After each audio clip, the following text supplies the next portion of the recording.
¿Recordáis que en el episodio de la distancia focal hablábamos de que 16 milímetros es angular, 50 es normal, etcétera, y decíamos que esto es relativo? En este capítulo vamos a hablar de por qué.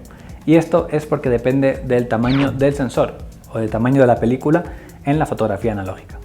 Ok, en las cámaras, detrás de la lente, aquí por dentro, está el sensor, que es lo que captura la luz, que por cierto es un elemento muy delicado y que no debéis tocar nunca con la mano. Si se ensucia, conviene limpiarlo con herramientas específicas o llevarlo a tiendas para ser limpiado, pero es el elemento más sensible de la cámara y también el más importante. Así que bueno, este sensor tiene un tamaño, pero el de otras cámaras puede tener otro tamaño. Bien, existen varios estándares y vienen un poco derivados de la película analógica, los carretes. Los estándares eran de 35 milímetros, que es un tamaño tal que así, y esta distancia, 35 milímetros, que es la diagonal que hay entre el ancho y el alto, 35 milímetros, el equivalente en digital se llama full frame o cuadro completo. Este es el tamaño de los sensores de la mayoría de cámaras profesionales. Esto afecta también a la profundidad de campo. Cuanto más grande sea el sensor, va a haber menos profundidad de campo. Pero también si variamos el tamaño del sensor, va a captar más imagen, o si lo hacemos más pequeño, va a captar menos imagen. Así que esto es algo que tenemos que tener en cuenta a la hora de elegir una cámara, elegir una lente, etc. En digital, por lo general, existen tres tamaños de sensor estándar, aunque hay más, pero vamos a hablar de estos tres. Full frame, tamaño completo, es el estándar. Es cuando yo digo que una lente 50 milímetros es normal, es en full frame.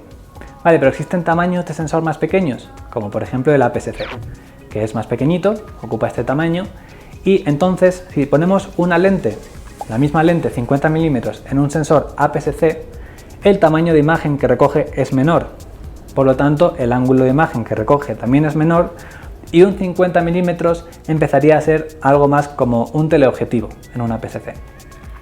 Si vamos incluso a un sensor más pequeño, a un micro 4 tercios, por ejemplo, que es otro de los estándares, un 50 milímetros ya sí o sí sería un teleobjetivo. Por eso decimos que la distancia focal es relativa y que si vuestra cámara tiene un micro 4 tercios, no compréis una lente de 24 milímetros pensando que es un angular, porque no lo es.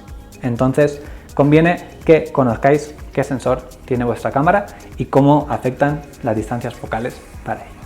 Como hablábamos, el tamaño del sensor afecta a varias cosas, como por ejemplo al ángulo que capta la imagen y a la profundidad de campo. Así que a la hora de elegir nuestra cámara debemos tener esto en cuenta en función de lo que vayamos a querer conseguir. Si nos gusta capturar imágenes con los fondos muy desenfocados, quizás no nos conviene elegir sensores como los micro 4 tercios porque son muy pequeñitos. Nos conviene utilizar más sensores como los full frame o incluso formatos más grandes que, por supuesto, suelen ser más caros también. Por lo general hay una regla que es que cuanto más grande es el sensor, más cara es la cámara. Por lo general las cámaras profesionales suelen tener full frame, aunque a día de hoy también hay cámaras con APS-C que son realmente profesionales y dan una calidad excelente.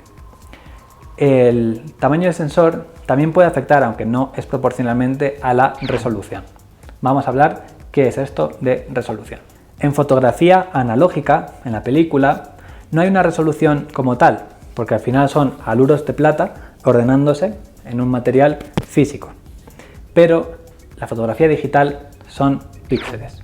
Píxeles ordenados, uno al lado de otro, con diferente información de luz, que cuando los sumamos todos juntos nos hacen simular que vemos una imagen.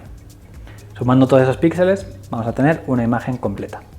Ok, entonces, ¿qué es la resolución exactamente? Es la cantidad de píxeles que hay de ancho por alto. Y si multiplicamos ese ancho por ese alto, nos va a dar los megapíxeles, los famosos megapíxeles. Entonces, ¿significa eso que un sensor pequeño va a tener menos megapíxeles que uno más grande? No necesariamente, porque esto varía del tamaño que tenga ese píxel. Puede ser un sensor pequeñito, pero con los píxeles muy pequeños, entonces tiene mucha resolución. O puede ser un sensor muy grande, un full frame, pero los píxeles son grandes, entonces no va a tener muchos megapíxeles. Esto es un dilema muchas veces, por ejemplo, que hay móviles que sacan con cámaras de 80 megapíxeles, pero el sensor al fin y al cabo es pequeñito porque no cabe aquí en los móviles. Y hay móviles como Apple, por ejemplo, que suele optar por no ofrecer muchos megapíxeles, pero ofrecen el tamaño del píxel más grande. Bueno, en resumen, la resolución no depende necesariamente del tamaño del sensor y sí que es verdad que a mayor resolución, mayor tamaño de imagen. No necesariamente mayor calidad de imagen, sino mayor tamaño. Esto significa que si, por ejemplo, hacemos una fotografía con una cámara de full frame y queremos publicarla en las redes sociales, digamos que esa full frame captura 40 megapíxeles. Una imagen que es 7000 píxeles de larga, que es bastante, gigante. Y en las redes sociales vamos a ver una pantallita muy pequeña, que tiene esta resolución, por ejemplo, 1080 píxeles. Esto quiere decir que podemos reencuadrar nuestras imágenes, recortar, sin perder calidad. Entonces, cuanto más resolución tengamos, más podremos reencuadrar nuestras imágenes para no perder calidad. Si nuestra imagen tiene poca resolución, digamos 8 megapíxeles, no podremos recortar mucho para ese caso de las redes sociales. Entonces, bueno, quedaos con esto. Mayor tamaño del sensor, mayor profundidad de campo, no necesariamente mayor calidad de imagen, pero por lo general sí, y también sí que es más caro, y menor tamaño de sensor, por lo general menor resolución, menor profundidad de campo y ángulos más cerrados. Vamos a hacer un experimento práctico para que veáis la diferencia con los tamaños de sensores. Aquí tenemos dos cámaras, ambas son Sony, pero esta es un sensor APS-C y esta es un sensor full frame. Podéis ver claramente la diferencia en el tamaño de los sensores. Vamos a hacer una prueba. Vamos a hacer la misma fotografía a esta planta y vamos a hacer la misma fotografía con el mismo objetivo. Vamos a utilizar un 35 milímetros. Aquí podéis ver los resultados de cómo se aprecia la diferencia de encuadre, cómo el APS-C es bastante más recortado y el full frame es más abierto. La diferencia entre el encuadre, digamos que el 35 milímetros equivale a una cosa en full frame y a otra cosa en APS-C, esta diferencia se llama factor de recorte.